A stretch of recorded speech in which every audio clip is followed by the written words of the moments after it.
أعوذ بالله من الشيطان الرجيم بسم الله الرحمن الرحيم الحمد لله رب العالمين والصلاة والسلام على أشرف الأنبياء والمرسلين وعلى آله وصحبه أجمعين رب اشرح لي صدري ويسر لي أمري واحلل عقدة من لساني يفقهوا قولي والحمد لله رب العالمين Assalamualaikum warahmatullahi wabarakatuh. Muslimin dan muslimat yang dirahmati Allah Subhanahu wa taala sekalian, alhamdulillah. Pertamanya kita merafakkan kesyukuran kepada Allah Subhanahu wa taala diberikan kita kemudahan dan kesempatan pada malam ini untuk sama-sama solat maghrib berjamaah ya. Dan alhamdulillah juga muslimat kita dah mula dibenarkan untuk solat berjamaah ya di masjid dan juga di surau. Alhamdulillah satu perkembangan yang baik ya nampaknya. Dan insya-Allah tuan-tuan dan puan-puan muslimin dan muslimat akan bersama dengan saya seperti biasa kuliah pada Rabu malam Khamis ya untuk kuliah fiqh munakahat lah ya. Saya difahamkan oleh Tuan Setiausaha malam ni kita akan ikut jadual seperti biasa Ustaz ya. Jadi alhamdulillah mudah-mudahan surau ini ya dipenuhi dengan kuliah-kuliah ilmu yang dapat memberi manfaat kepada semua ya, dan mudah-mudahan amal ibadah kita diterima oleh Allah Subhanahu wa taala sekalian. Jadi alhamdulillah tuan-tuan muslimin dan muslimat yang dirahmati Allah, dengan peluang yang sedikit yang ada ni saya akan berkongsikan dengan tuan-tuan dan puan-puan muslimin dan muslimat berkenaan dengan isu-isu yang berkaitan dengan fiqh munakahat. Ya, jadi ingatlah fiqh munakahat ya. Itu dia. Ya, jadi minggu lepas kita dah berbincang, minggu lepas kita dah berkongsi tentang nikah online ya.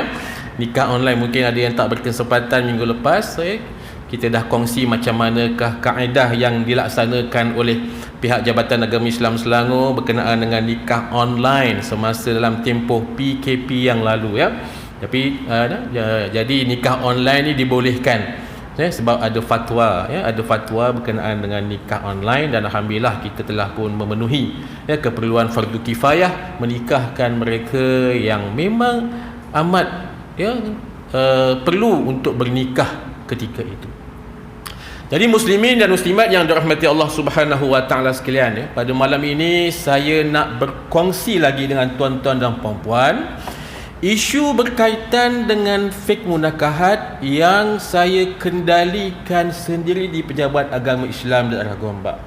Itu sebabnya saya katakan tuan-tuan muslimin dan muslimat, dalam kuliah-kuliah saya ya, saya akan buka kitab dan kita akan kongsikan dengan isu-isu semasa supaya ada gabungan ataupun hubung kait daripada apa yang kita belajar dan isu-isu semasa yang berlaku ya di sekitar kita tuan-tuan. Apa yang saya kongsikan, apa yang saya nak cerita tuan-tuan, ini semua yang berlaku di kawasan kita di daerah Gombak. Saya tak cerita tentang ya negeri lain ya, dia berlaku di Zimbabwe ke ya, berlaku di mana ya, di Afrika ke, apa tak ada.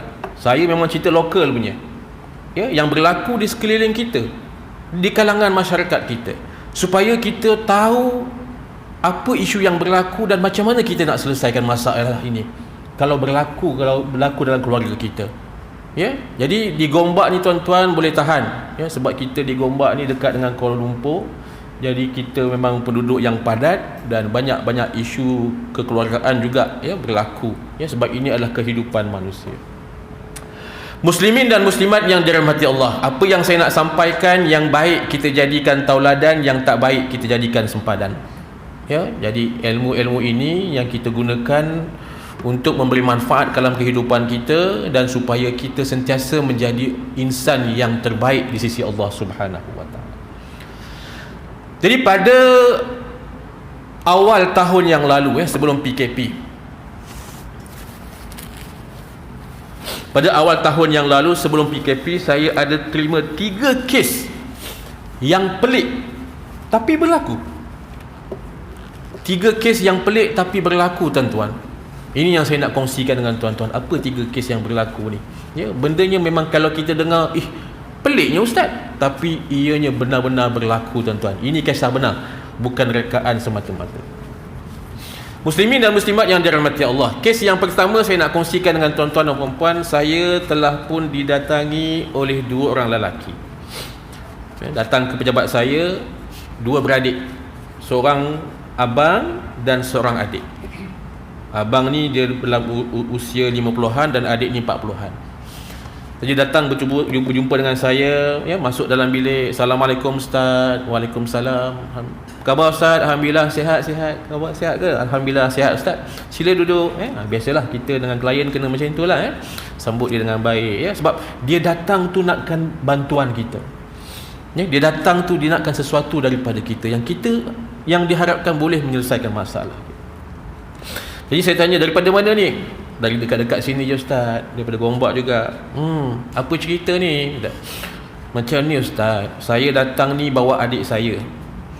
Bawa adik saya. Adik saya ni nak datang seorang-seorang jumpa ustaz, dia malu, segan. Jadi nakkan saya juga sebagai teman. Saya kata tak apalah, ceritalah. Apa masalahnya, cerita.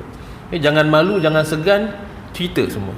Supaya saya tahu dan insya-Allah kita boleh sama-sama selesaikan macam mana. Jadi abang dia pun kata, ceritalah, ni ustaz jumpa ustaz ni, ceritalah. Jadi adik dia pun berceritalah dengan saya.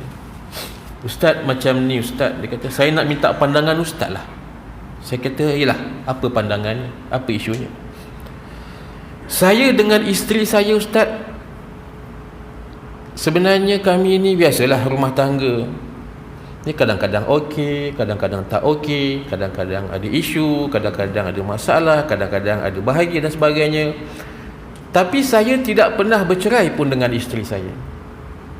Dan kami memang tidak pernah bercerai, dan saya tidak pernah pun melafazkan cerai. Kami ni ustaz, dia kata bekerja sama di tempat kerja. Ya. Nak cerita tuan-tuan, dia ni kerjanya di atas awan. Fahamlah ya? Kerja ni di atas awan, terbang aja ke sana ke sini, ke hulu ke mari, ya. Kerjanya sebagai stewardess. Jadi dia bekerja sama dengan isteri dia, pergi kerja sama-sama, balik kerja sama-sama, sebab satu tempat kerja, kan? Saya tidak menyangkakan apa-apa berlaku antara saya dengan isteri saya, Ustaz. Sehinggalah suatu hari ada kawan-kawan saya bagi tahu, dia kata, engkau dengan isteri kau dah bercerai ke? Saya kata, mana ada bercerai, kami masih lagi suami isteri. Gaduh-gaduh sikit-sikit tu biasalah, ya, rumah tangga kan, kejap gaduh, ya, masa-masa manis macam Piramli cakap. Habis tu aku tengok isteri kau tu asyik berkepit dia dengan mamat tu, dia kata. Mamat yang mana? Mamat yang itulah, kawan kita juga, bukan orang lain. Kawan kita juga, kata dia. Ya ke? Iyalah, dia kata. Jadi suami ni dah tak sedap hati. Dia kata, saya dah tak sedap hati, Ustaz. Bukan seorang aja, 2-3 orang kawan-kawan saya bercerita benda yang sama. Jadi saya dah tak sedap hati. Saya cuba siasat. Apa maklumatnya? Apa isu yang berlaku? Tanya kawan-kawan, tanya kawan sana, tanya kawan sini. Saya dapat maklum, Ustaz, dia kata, dan saya terkejut besar, Ustaz. Kawan saya kata isteri saya sudah berkahwin dengan lelaki itu. Macam mana, tuan-tuan? Saya kata, betul ke ni? Betul, Ustaz. Saya mula-mula tak percaya, Ustaz. Sehinggalah kawan saya tunjukkan kepada saya sijil nikahnya, Ustaz. Terkejut, tuan-tuan. Saya tengok pun terkejut. Mana sijil nikahnya? Saya cakap, ini Ustaz. Dia tunjuk kat saya melalui telefon.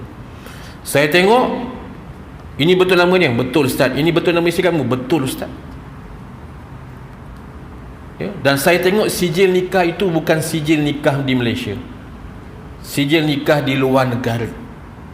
Biasalah dia orang ni biasa terbang sana terbang sini kan, banyak tempat dia pergi, ya. Dan dia berkahwin dengan lelaki ni juga bukan orang Malaysia, ya, orang luar negara, tetapi kerjanya sama. Dia orang ni satu company. Memang kenal. Saya kenal Ustaz, orang tu, Ustaz. Saya tak sangka macam mana dia boleh berkahwin dengan isteri saya. Sedangkan setahu saya dia pun dah beristeri. Ada isterinya di negara dia. Jadi mereka berkahwin di sebuah negara lain menggunakan sijil nikah negara tersebut, bukan sijil nikah Malaysia. Kalau Malaysia memang tak lepas, sebab proses dan prosedurnya memang amat ketat. Lebih-lebih lagi isteri orang mana boleh berkahwin dengan orang lain.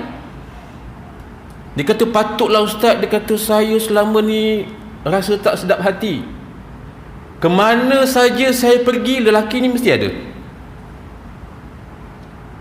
Kemana saja saya dengan isteri saya pergi, lelaki ni ada. Saya kata apa hal lelaki ni, Mamat ni sentiasa ada.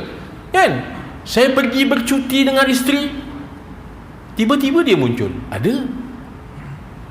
Saya pergi convocation anak saya ustaz, pun dia ada.